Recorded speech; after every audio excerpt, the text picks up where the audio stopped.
Hey, yo, Fro Wrestling Podcast listeners, help us out and click subscribe to show your support. And while you're at it, shoot on over to our Patreon page at patreon.com/Fro Wrestling Podcast. Hello, everyone, and welcome to this live episode of Going Live at 9:05, part of the Fro Wrestling Podcast broadcast. And this episode, we're going to launch the fan voting for the final four of our tag team tournament. We've been doing this for quite a while now. You guys have it down to the last four teams. We'll be taking your questions, your comments, touching on the day's news and rumors.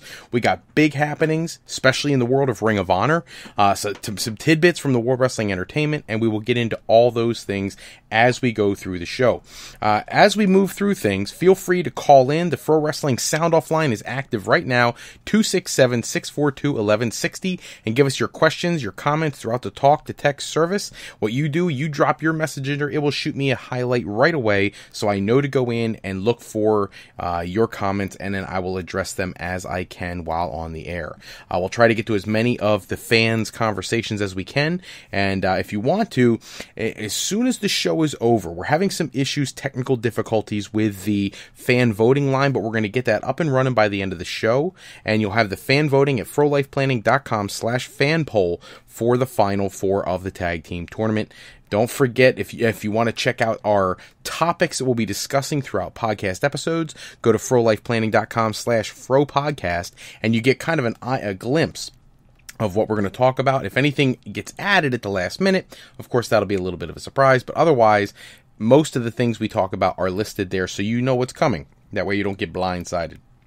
Right away, I'm going to get into the first match of the tag team tournament before we get into today's news. And because this tournament, you guys have done the best. I think if you looked at the tournament from the very beginning and you had to pick four teams for it to come down to, I don't think you could have picked a better four.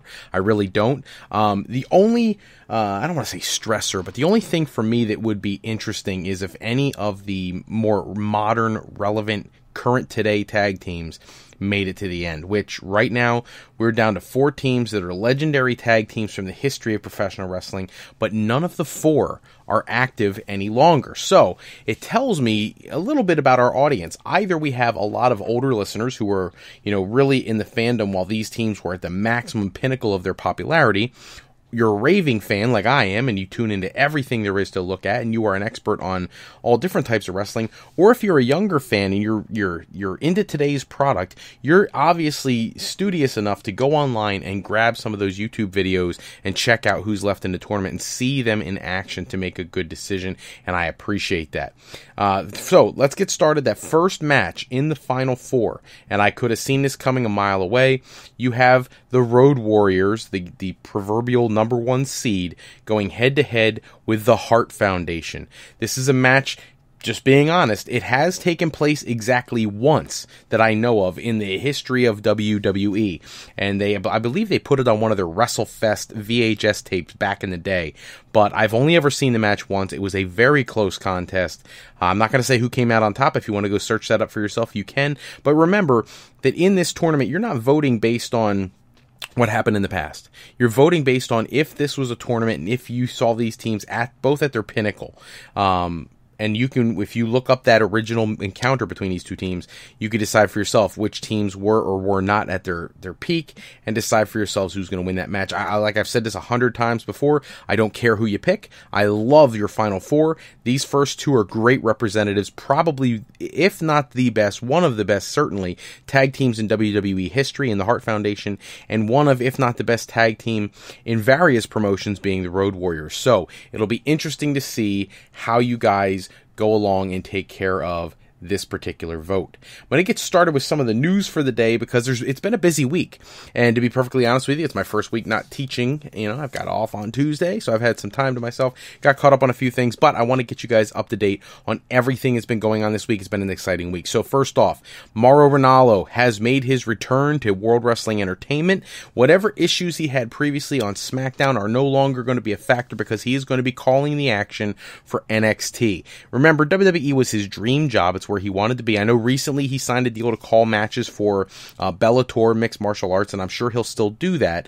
But this NXT deal is very interesting. Actually, if you look at WWE in general lately, between Ranallo and Jim Ross calling matches for IWGP, broadcast, New Japan broadcast, Ronaldo calling Bellator, and then both of them still calling WWE shows. It's a very unique situation, something I don't think, if you really reflect back on the history of professional wrestling, I don't think there's ever been a time where it was this open like that.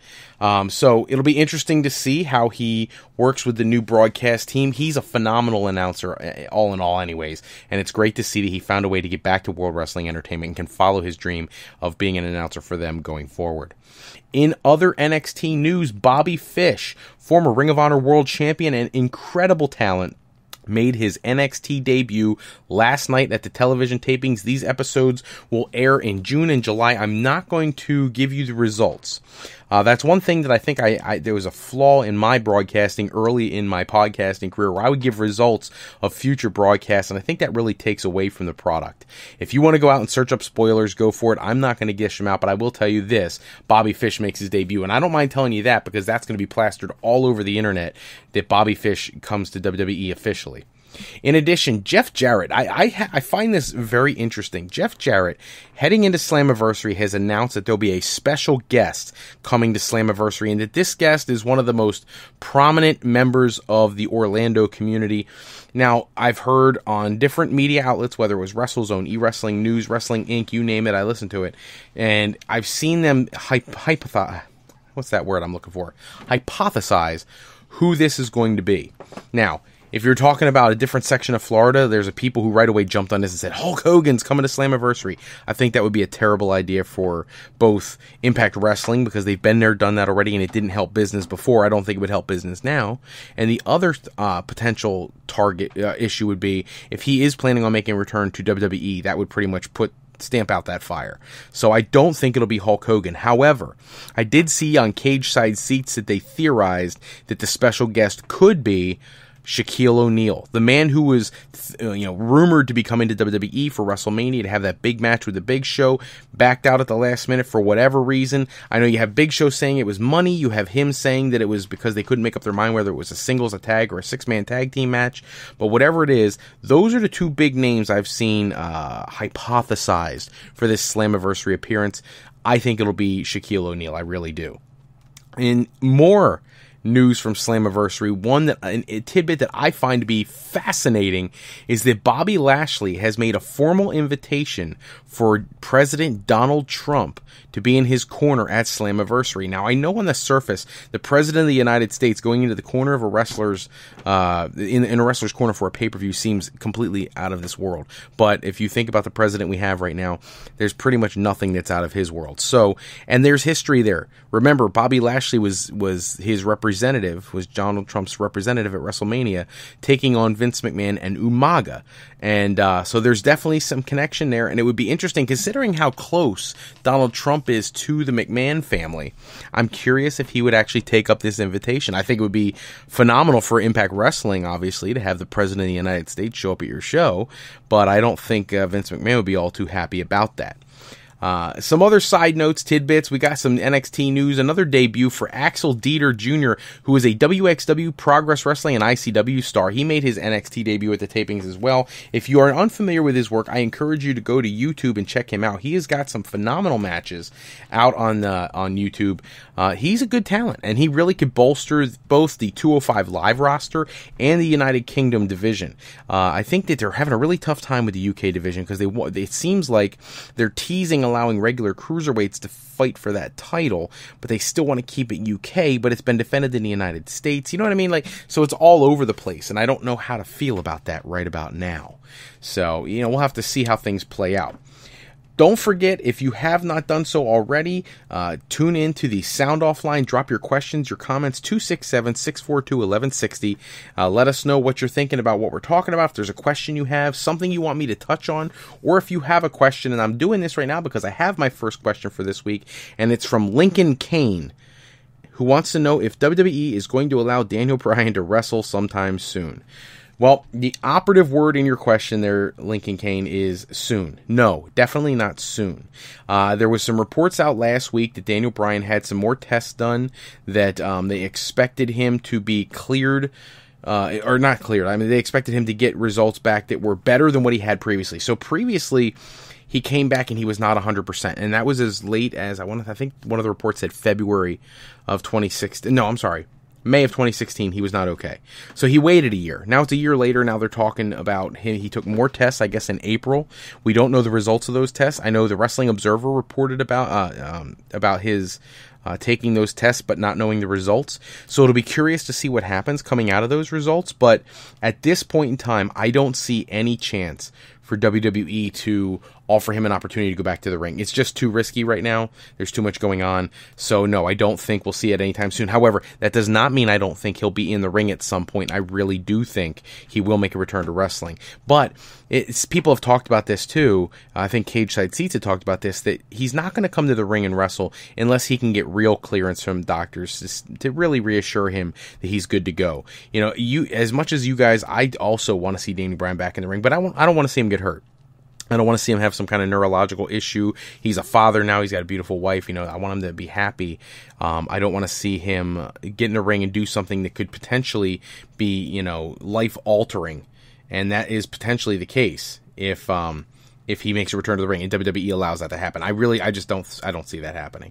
So, moving on from there, I want to get into some more news. One of the big news stories this week is all about the SummerSlam plans. So you guys know that originally Brock Lesnar was scheduled to face Braun Strowman, but then Braun Strowman had his injury. It delayed closing out the feud with Roman Reigns, and now there's actually discussion about taking the Roman Reigns-Brock Lesnar main event from WrestleMania 34 and moving it all the way up to SummerSlam of this year.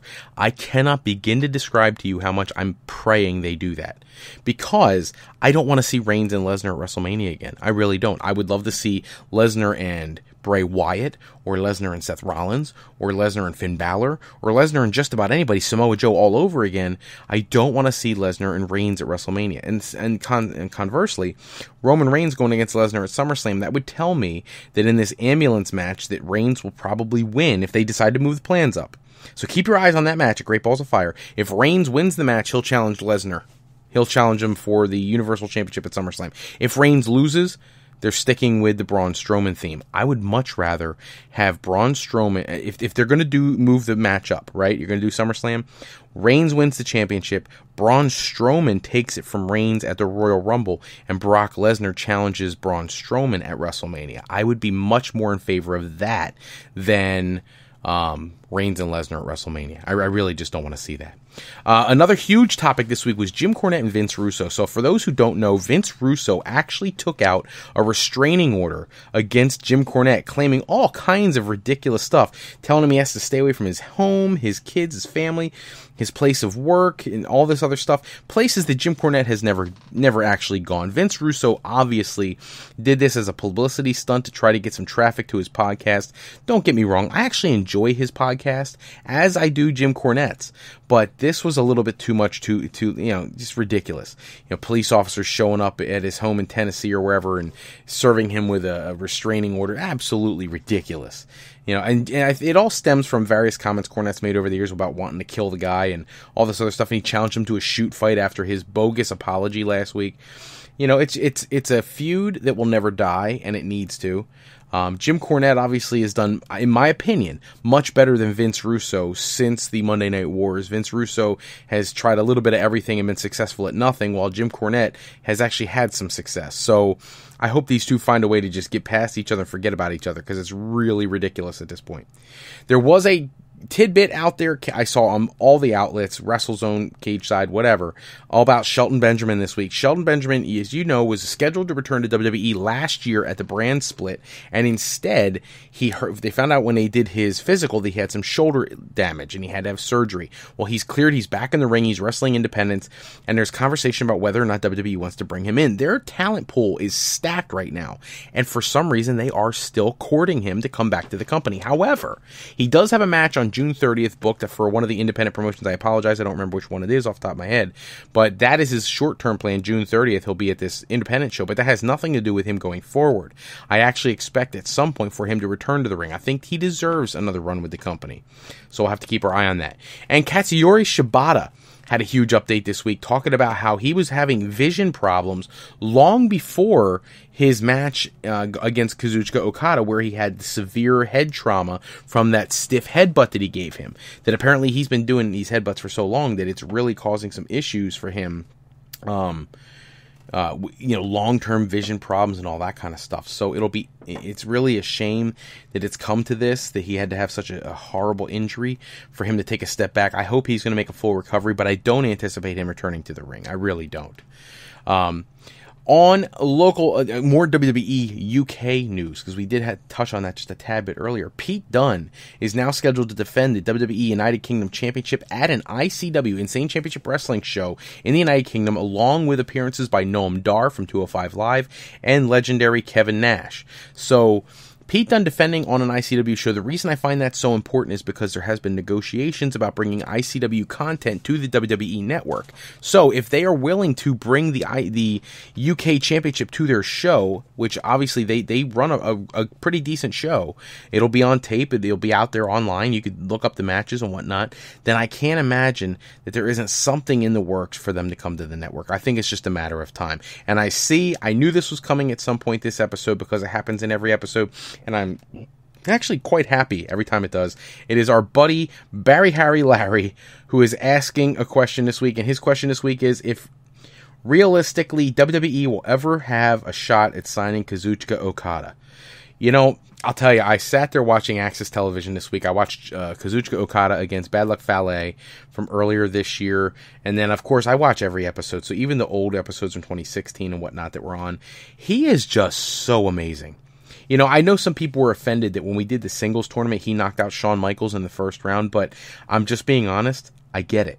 If you're watching Access Television, if you're watching New Japan Pro Wrestling, he is phenomenal. He's an amazing talent, and he really, really can bring it against any sized opponent, whether it's a cruiserweight all the way to a super heavyweight. So, whether WWE ever has a shot of signing him, I don't know. I really don't know. It's kind of a tough one for me because I would love to see that, but I don't see how it would happen. He has made comments in the past about how he's never going to leave New Japan. He never wants to come to WWE.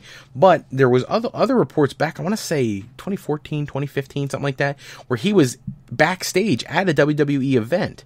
So what was the purpose of that if you have no interest in ever going there? So I don't know. We'll have to see. Will he ever have a shot? Yeah, I think they'll always have a shot. When somebody's contract comes due, they'd be a fool not to at least look around. The only way that they don't get a shot is if New Japan is diligent enough to offer Kazuchika Okada contract extensions long before his contract runs out. And when I say long before, I'm not talking about 3 months before his contract runs out. They go to him and say, hey, buddy, we got to give you a new deal.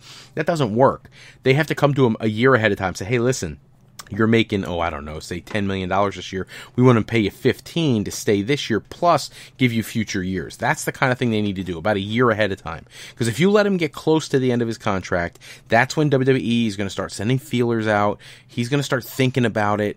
And there is a realistic possibility, if Triple H really is as influential as people seem to think he is, he could be lured to WWE at some point, because the money will definitely be there if he wants to pursue that. By the way, before I forget, and I can't believe I made it this far into the show without bringing up the other tag team match in our Final Four. So, the other Final Four tag team tournament matchup. A phenomenal match, which coincidentally never took place, and it may seem strange to say that, but timing is everything. As one tag team left a promotion, the other one kind of got their start and really started to build to something big. Maybe I could be wrong. Maybe they met in the ring once or twice. I don't remember them ever being in the ring together. But that is Tully Blanchard and Arn Anderson, the Four Horsemen, taking on the Steiner brothers. The Steiners came in, I want to say 89, somewhere in the beginning in 89, 88, late 88, early 89. And they went right to the top of the card. Arn Anderson and Tully Blanchard left as the Brainbusters beginning of 89. So right before WrestleMania 5, because when they went to WrestleMania 5 is when they went against Strikeforce, when Rick Martel was returning to the company, and then he turned into the model and all that kind of stuff. And right at that same time period is when the Steiner brothers were coming in, and they just were tearing it up, and they were, having lights out matches. I remember Starrcade 89 was the oh gosh, I forget what they called it. It was the round robin tournament thing.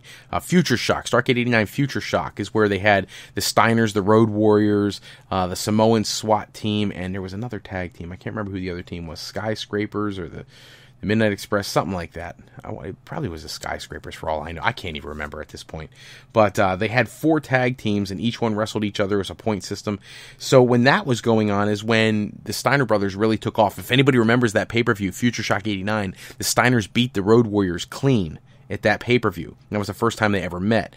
Now, later in their careers, in WCW days during the Monday Night Wars, the Road Warriors got the win back on an episode of Nitro, and so they're kind of at a dead heat. So if somehow those two end up in the final, I don't know how you guys are going to vote, but if not, Tully and Arn, very worthy. Phenomenal tag team. For those who are fans of the podcast, you know I've had an interview posted for quite a few months now with Tully Blanchard. He's always been one of my favorites. You know, I was a Horseman long into my wrestling fandom. Arn Anderson, I go gaga every time I see the guy in an airport or something like that. I had a friend of mine with me one time in the Philadelphia International Airport at the Marriott Hotel, and he walked in, and I just bleh, I couldn't speak. So, yeah, these 2 teams that are phenomenal. 4 teams altogether. What great representation you guys have done with this tag team tournament. So those are your 4 teams.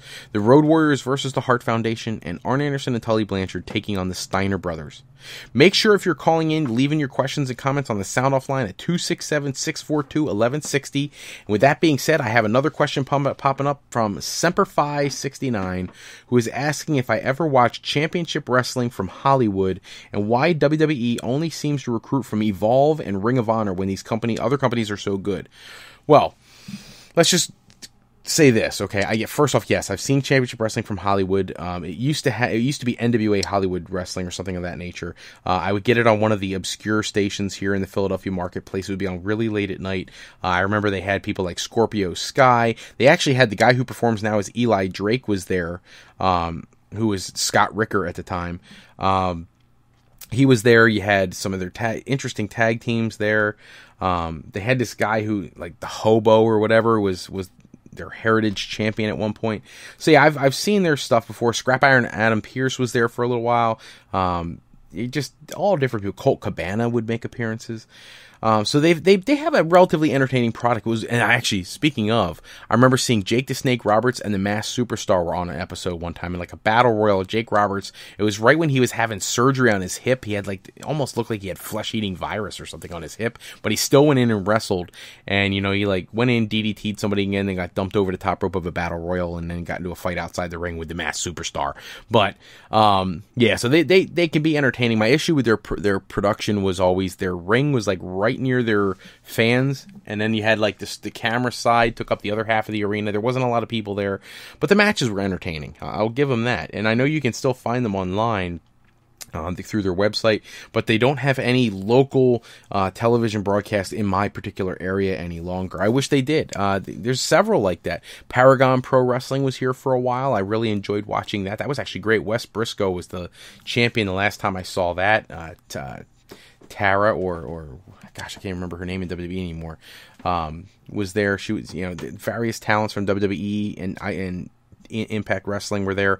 So yeah, there's a lot of these smaller promotions who have popped up on late night television in my area from time to time. I've checked out, but not lately.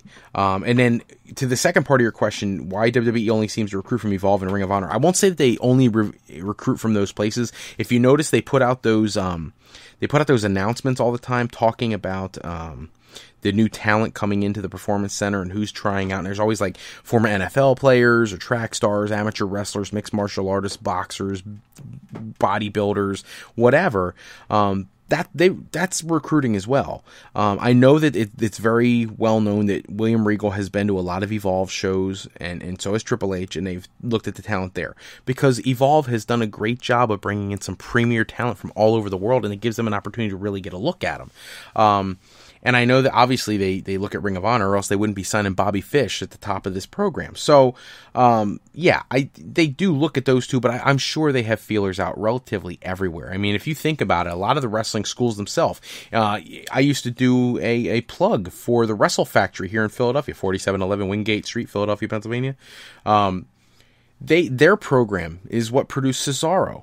And I'm sure Cesaro, I mean, he wrestled for CZW and Ring of Honor and all that stuff, but, wrestling schools a lot of time have direct links to the WWE and other promotions as well. Same thing with the Black and Brave Academy, where Seth Rollins is training people. I'm sure his trainees get the opportunity to at least have some kind of dream of being able to talk to a WWE official at some point because of Seth's affiliation with the company. So I know they recruit from other places other than just Evolve and Ring of Honor, but clearly a lot of their talent has come from those places. I really wish they would pay more attention to Impact Wrestling because, they had Eli Drake or Scott Ricker or whatever you want to call him. They had him under contract in Florida Championship Wrestling / NXT for a while, and they let him go. And I think he's the biggest mistake they made. He or EC3, one or the other. And both at some point need to make a return to WWE. But yeah, I guarantee you they recruit from plenty of places outside of just those two. Those are just the most well-known ones. Speaking of Ring of Honor, I actually want to, that's a kind of a great segue. I want to get into the Best in the World results. It was a huge pay-per-view. Big news coming out of there, and then a little funky WWE tidbit right afterwards related to the pay-per-view. First off, Matt Taven and Vinny Marseglia took on Ultimo Guerrero and El Terrible. The winners were Guerrero and Terrible. Decent match, opening match. I love the fans gave them some respect, giving them a lucha chant. Ultimo Guerrero used to be tag team partners with Rey Bucanero. They were in the tag team tournament earlier in the 256 tag team tournament. Pretty good tag team. If you've never seen them, you should check out their matches online. But it was a decent opening match. Nice way to get some of the AAA / CMLL style wrestling onto a Ring of Honor show. I appreciated that. The next match was a strap match between Kazarian and Hangman Page. Hangman Page, member of the Bullet Club. Kazarian obviously aligned with the world champion. Very good match. Kazarian could go with anybody. I really believe that. I think no matter how big or small the wrestler is, Kazarian could really put on a show. I know people kind of give him a hard time because just like Christopher Daniels, he's getting a little up there in his wrestling career, but he still goes like a 25-year-old. He really does. What a great talent. The winner of the match, Kazarian. He actually, pulled off the win over Hangman Page, which I was a little surprised with all the momentum that the Bullet Club has had lately. So we'll move on to the losing tag team has to split up match, or disband or something like that. I forget how they called it. So you had Alex Shelley, Chris Sabin, Jay White, and Jonathan Gresham. They are known as Search and Destroy, taking on Kenny King, Rhett Titus, Caprice Coleman, and Shane Taylor, the Rebellion. This match, honestly, they didn't get a lot of time. I felt like they really should have had more opportunity because, I don't know, I was always a Motor City Machine Gun fanatic. I like Alex Shelley and Chris Sabin, and anytime they're in the ring, I don't feel like they get enough time anymore. I'm not trying to like talk up Impact Wrestling, but Impact Wrestling at least knew how to use them in an effective way. The winners of the match end up being Search and Destroy, so they get to stay together, the Motor City Machine Guns, and Kenny King, Rhett Titus, Caprice Coleman, and Shane Taylor are going to have to split up. Punishment Martinez came out afterwards. He destroyed Jay White, gave him the South of Heaven, promote their match coming up at the Ring of Honor television tapings. Again, a rushed segment, so I wasn't real thrilled with that. The next match was actually one of my favorites of the whole night. Jay Lethal against Silas Young. These two, they have great chemistry. I really enjoy it. Silas Young's character kind of reminds me of like a throwback to like Dan Severn kind of feel. That's kind of the way I feel about that, his portrayal. Decent match. We end up seeing Jay Lethal pick up the win here. That's not really the big story. To me, the big story was the Beer City Bruiser coming back out at the end of the match and attacking Jay Lethal. And this is obviously a feud that is not over. It's almost one of those things where you could see it coming, that Silas Young and Beer City Bruiser are going to go against Jay Lethal and a mystery tag team partner. That's what I would do. That's what I think they're working towards. So we'll have to keep our eyes on that. But they splashed the snot out of him in the corner multiple times. So, and a 300-pound frog splash at the end through a table. So, very cool way to end that whole soiree. The Ring of Honor 6-man tag team championship was defended. Bully Ray and the Briscoes defended against Dalton Castle and the boys. Dalton Castle, now that he has re-signed with Ring of Honor, you know they're going to have to give him as much exposure as they can. They really had to give him a good offer to keep him from WWE. And the reality is, Dalton Castle hasn't really had that much exposure to being a champion. and that's not the case anymore. Dalton Castle and the boys end up winning with a small package. They are the new 6-man tag team champions. I love it. The boys actually drive me nuts. They don't look like they've got as much skill as you would think they would need to be aligned with Dalton Castle, but I'm happy to see the 6-man tag titles change hands. They've been sitting there for a couple months now. If you want to give the championship some excitement, you got to switch it around every now and again. And it's one that doesn't have a long history, so it's not like you're taking away or denigrating the reputation of the championship. So I was okay with this being a title change. The Ring of Honor World Television Championship. This match is very important for a lot of reasons. Let me explain. Kushida from New Japan Pro Wrestling is the current Ring of Honor Television Champion. He's taking on the former champion Marty Scurll. The reason this match is so important is that heading into the New Japan Pro Wrestling American Tour, you have Jay Lethal is going to be in the New Japan United States Championship Tournament. And the problem I would have is, in this match, and I'll just say now, that Kushida ends up retaining the championship, which I think is critical. Because if Kushida would have lost the championship, it tells me Jay Lethal has no shot at the U.S. title. I don't think New Japan wants Ring of Honor to keep, squashing their guys. They gave the championship for a little while to Ishii. Now it's with Kushida. I think you needed to leave that title, leave the television championship on Kushida, so that you can convince New Japan to put that United States championship on Jay Lethal. That's what I think they're planning. Had we seen the championship change here to Marty Scurll, I think we could throw away any chance of an American wrestler winning the United States championship for New Japan. That's just my opinion. And maybe I could be way off on that, but that's just my opinion. The next match was supposed to be a tag team championship match between the Young Bucks and War Machine. However, the arrival of the Best Friends, Chuck Taylor, comes out. It's him and Trent Beretta are out there. They're the Best Friends. They want to join the match, and somehow they get into the match. So it's 3 teams competing for the tag team championship. The Young Bucks are on fire right now. They've won championships pretty much everywhere, and they're going to retain here. The winners and still champions, the Young Bucks. They all pin Hanson to pick up the win. What can you say about the Young Bucks? It's a shame they're probably never going to make it to WWE because they really don't think they need to go there. But can you imagine what they would bring to like a pay-per-view match with Cesaro and Sheamus or somebody of that nature, or Gallows and Anderson, if you really let them go out and do their thing? I don't mean this carbon copy dry stuff that Gallows and Anderson do right now. I mean actually go out there and wrestle. The final match of the show, the big one, Ring of Honor World Championship, Christopher Daniels versus Cody Rhodes. This match was fantastic. All kinds of back and forth. Cody Rhodes hitting a Rainmaker, which I think is important because he's going to be challenging for the IWGP Heavyweight Championship at their New Japan United States Tour. I would love to see Cody take that championship there because at the end of this match, Cody tries for a disaster kick. Daniels ducked under it. He tried to hit the Angel's Wings, which Cody countered, and he hits the Crossroads. And Cody Rhodes, for the first time in 30 years, a Rhodes family member, is the new Ring of Honor World Heavyweight Champion, the first world champion in the Rhodes family in 30 years. It took a long time to get there. I'm proud of Cody Rhodes for everything he's done in the last year. I think he deserves it.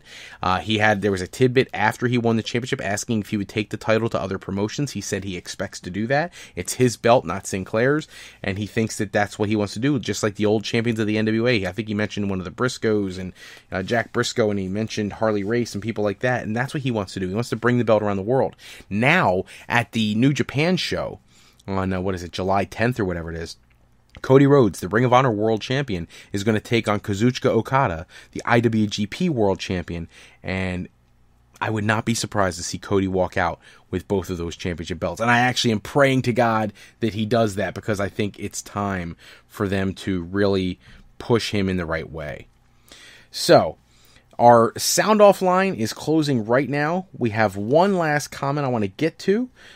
We have... what is the name here? Festus is God 101, who's asking if I've nailed down that interview I spoke of last week. I'll be perfectly honest with you. The person I was speaking to about the interview, I was literally goosebumps giddy about this person. And unfortunately, I have not had the opportunity to connect with them this week. They've been very busy. I do think we will get the interview done. I'm just not sure when it will get done, but I'm going to work on that. No, I'm not going to. They just popped up another message saying, who is it? And I'm not going to say yet, because if it doesn't happen, I don't want to look stupid. So, but I'm working on one that for me personally is a very important one that will mean quite a bit to me. By the way, I said about there was a little tidbit of WWE related to that Ring of Honor, and that's Daniel Bryan. Daniel Bryan sounded off on Twitter when Cody Rhodes won the Ring of Honor Championship, congratulating him, as did a lot of WWE talents congratulating Cody Rhodes. But Daniel Bryan had something interesting to say. He said, side note, if you hold the Ring of Honor title 462 days, I may have to come after you, which would be September 28th, 2018. Be forewarned. Daniel Bryan teasing a Ring of Honor championship match with Cody Rhodes September 28th of 2018. That's my wife's birthday. What an awesome gift I can get myself on her birthday. It'd be wonderful to see that. I would love to see him in the ring again. Somebody asked earlier, or one of our first questions, do we think WWE will ever let him wrestle again? Probably not, but Ring of Honor might. Ring of Honor is not in the middle of these multi-lawsuits from everybody under the sun trying to make a buck quick because they wrestled as wrestlers and took risks like they're supposed to. So, I don't know. Bizarre. The whole thing's bizarre. Don't forget to pop on over to our Patreon page, patreon.com/ProWrestlingPodcast. We would love to have your support. The dollar contributors, you get your name into the shout-outs on different episodes, all the way up to our $50 level, where if you contribute $50 a month, we will allow you to come on live with us, going live at 9:05 on one of our Saturday night broadcasts, and you can be on the show. You'll have to give me some contact information. I'll shoot you a run sheet of what we're going to talk about. You can give me some ideas of what you want to talk about, and we can get you online here so you could talk to our audience and really be a part of the show. I want you to be as active as possible. That's for our $50 a month contributors. But we appreciate contributors of all levels. You guys are awesome. I have such an amazing fan base, such great followers. I appreciate everything you guys do. That's all the time we have for this episode. Check back with us next time. We'll run down the latest news and rumors in the world of wrestling. Special thanks, as always, out to bensound.com and purpleplanet.com for producing all of our music and sound effects used throughout today's show. Today's podcast was sponsored in part by Beazle Games. Bringing a new friend to family game night is easy with sketchy people. Showcase your artistic side in this new game from Beazle Games by going to frolifeplanning.com/fropodcast and click the tab on the right side of the page for sketchy people. Also on that tab page, look for Legendary Elements and Banana Market, 3 games by thegamecrafter.com. And AlleyRepair.com. Contact Alley Repair today for servicing of all your classic skee-ball, pinball, and arcade game needs. If you get an opportunity and you're looking for assistance in higher education, going into university or to a college or just a career change in general, shoot over to frolifeplanning.com and sign up for a free phone consultation and see if there's something FroLife Planning can do for you in your path to your next step in your career or to higher education. Remember, FroLife Educational Planning is for today, for tomorrow, and for life with FroLife. I'm Fred Froelich, better known as Mr. Fro, and I want to thank you for taking a few moments with us. And if you get the opportunity to look up more news and rumors, go to www.thesportsjunkies101.com for the latest articles on the news in the world of professional wrestling. Until next time, people, take care and have a great night.